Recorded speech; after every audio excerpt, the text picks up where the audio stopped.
తాడ్వాయి మండలం శ్రీ మేడారం సమ్మక్క సార్లమ్మ పూజలను చేస్తున్న దీక్ష చేపట్టగా వారి శిబిరానికి వెళ్లి దీక్ష విరమించి చేసిన రాష్ట్ర పంచాయతీరాజ్ గ్రామీణ అభివృద్ధి స్త్రీ శిశు సంక్షేమ శాఖ మంత్రివర్యులు డాక్టర్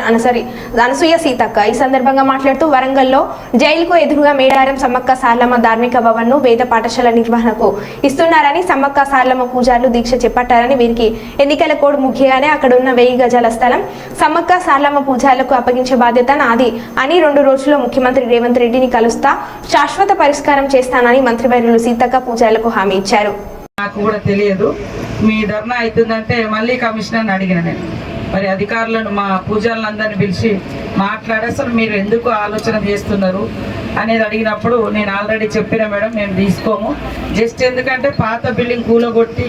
ఆ పిల్లలు చదువుకునే స్కూల్ కూలగొట్టినాం కాబట్టి తాత్కాలిక షెల్టర్ కోసమే ఇది వాడుతున్నారు, అంతే తప్ప పర్మనెంట్ రాదు అనేది నాకు కూడా స్పష్టత ఆ రకమైనటువంటి మాట చెప్పడం జరిగింది. కాబట్టి పూజారులందరూ కూడా, ఎందుకంటే మరి ఏషియాలోనే అతిపెద్ద ఆదివాసీ జాతర మన సమ్మక్క సార్లమ్మ జాతర, వరంగల్లో మరి కార్యాలయం ఉండడం అనేది ఆనాటి నుంచి ఈనాటి వరకు కూడా ఒక రూపం వచ్చింది. ఇప్పుడు మనం ఇప్పుడున్నటువంటి ప్రజెంట్ సిచ్యువేషన్లో భూములు దొరకాలన్నా కొత్తగా మళ్ళీ అక్కడ మనం కట్టుకోలేనటువంటి పరిస్థితి ఉంటుంది. ఖచ్చితంగా కేంద్ర కార్యాలయంగా మరి మన కార్యాలయంతో పాటు మిగతా కార్యాలయాలు కూడా ఉన్నాయి కాబట్టి ఏ ఒక్క వ్యక్తి కోసమో లేదా స్కూల్ పిల్లల కోసమే అయితే అది స్కూల్ వేరే బయట కడితే వాళ్ళకు కూడా సఫిషియెంట్గా ఉంటుంది, వాళ్ళ పూజలు లేదా నేర్చుకోవడము లేదా ఇంకా రకరకాల ట్రైనింగ్స్ ఉంటాయి కాబట్టి వాళ్ళకు మరి అందులో ఆఫీస్ అనేది ఆఫీసునే చూస్తాం, మరి స్కూల్గానే ఉండేటట్టుగా ఖచ్చితంగా ఇది సీఎం గారి దృష్టికి కూడా తీసుకెళ్తాం. ఆయన కూడా ఒక నమ్మకం విశ్వాసంతో ఉన్నటువంటి వ్యక్తి సమ్మక్క సార్లమ్మ అంటే కూడా. కాబట్టి ఈరోజు మీరు చేస్తున్నటువంటి ధర్నాను ఈ రోజుతో ముగించి ఒక 5-6 రోజులు, ఎందుకంటే ఎలక్షన్ కోడ్ కూడా ఉంది కాబట్టి ఒక స్పష్టమైన జీవో రావాలన్నా హామీ ఇవ్వాలన్నా 5-6 తారీఖు ధర్నా, ఇంకా అట్లాంటిది ఏమీ లేదని వచ్చింది కాబట్టి ఒక స్పష్టతతోటి మరి ఈ 5-6 రోజులలో మీరు ఈ లోపు మన దగ్గర కూడా ఇంకేమే ఆధారాలు ఉంటే మాకు ఇవ్వండి. అది ఏదున్నా లేకునే కదా ఆఫీస్గా కొనసాగుతుంది కాబట్టి అది అట్లనే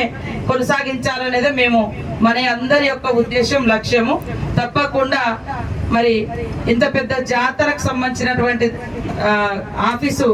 ఒక హెడ్ క్వార్టర్లో, ఎందుకంటే ఆనాడు జరిగినటువంటి యుద్ధ భూమి,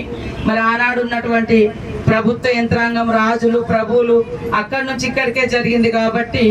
అదొక గుర్తుగా ఉంటుంది. మనోళ్ళు కూడా పోయినప్పుడు ఉన్నప్పుడు అక్కడ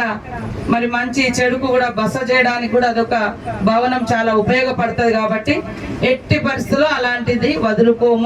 వదులుకోనివ్వము. సీఎం గారికి కూడా స్పష్టంగా వివరాలు చెప్పి తప్పకుండా ఆ స్కూల్ పిల్లలకు ఇంకా కావాలంటే బయట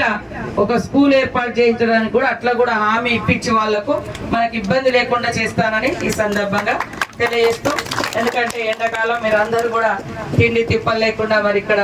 కూర్చున్నారు కాబట్టి దయచేసి ఈరోజు విరమించి భక్తులు కూడా వచ్చిపోయేటోళ్లకు ఆందోళన రాకుండా మన దగ్గరకు వస్తున్నారు కాబట్టి అందరూ సాఫీగా వెళ్ళేటట్టుగా చేస్తూ ఒక 4-5 రోజులు నాకు టైం ఇవ్వండి. నేను యాక్చువల్గా ఇవ్వాలనే